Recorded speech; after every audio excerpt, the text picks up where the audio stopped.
It's really good to be here tonight and talk about changing the narrative of women in the criminal justice system. Can you hear me okay? Yeah. Right.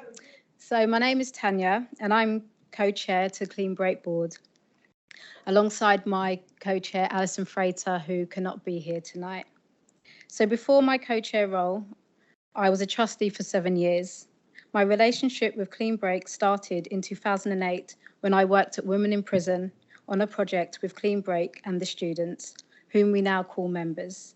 My love for the organisation, its roots and the commitment to amplifying the voices of women and the injustices we face began then.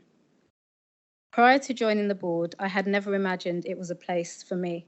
Even with my university degree and experience in the sector at management level, I thought I would be excluded. I'm a woman with lived experience of the criminal justice system, and although Clean Break do great work with and for women like myself, I had never imagined that my place would be sitting in a boardroom next to professional women who had a wealth of experience. Once joined, it felt like a privilege to be on the Clean Break board.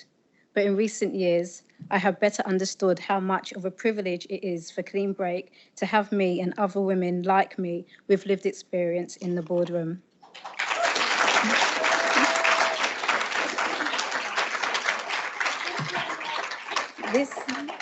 This is how I see Clean Break changing the narrative. Lived experience is necessary for the success of any board. Perhaps especially for Clean Break, after all, the founders met while they were in prison, and the company was, in those early days, run by, for, and with women with lived experience. They were speaking about lived experience, and they was doing. Embedding a culture where lived experience is not just about the women we work with in the building or the stories we tell, but it's about lived experience. Lived experience is the women throughout the whole organisation, on the board, helping to make decisions. But it doesn't stop there. Changing the narrative is also about having those that are members of Clean Break to have their voice represented in decision making, feeding into all discussions, policies, and holding the board to account. Every voice has to be listened to and included.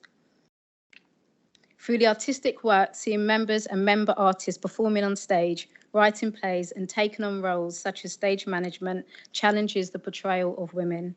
For example, Inside Bitch at the Royal Court, a play written and performed by Clean Break member artists, took its humour from the stereotypes. Woo!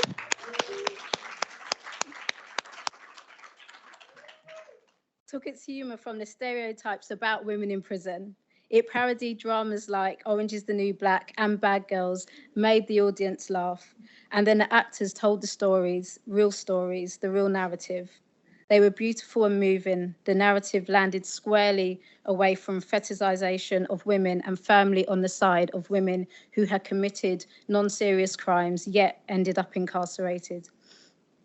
In Dixon and Daughters at the National, a brilliant play by Deborah Bruce, who spent a great deal of time with women at Clean Break and also in women's prisons, the pace and the dynamic is all about the need to change the narrative.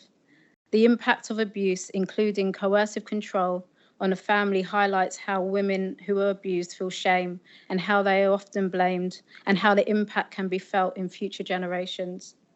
In this case, the narrative makes injustice crystal clear, and once audiences see the truth, they can't unsee it.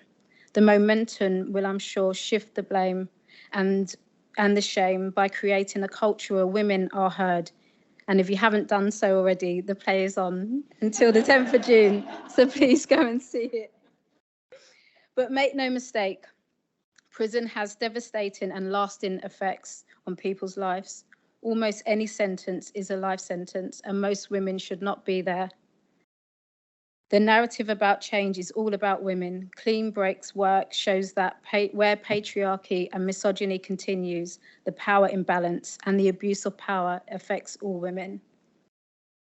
So as I step down as co-chair this summer, after 9 years on the board, I want to say thank you to Clean Break for changing my narrative, for seeing something in me, which at the time I did not see myself.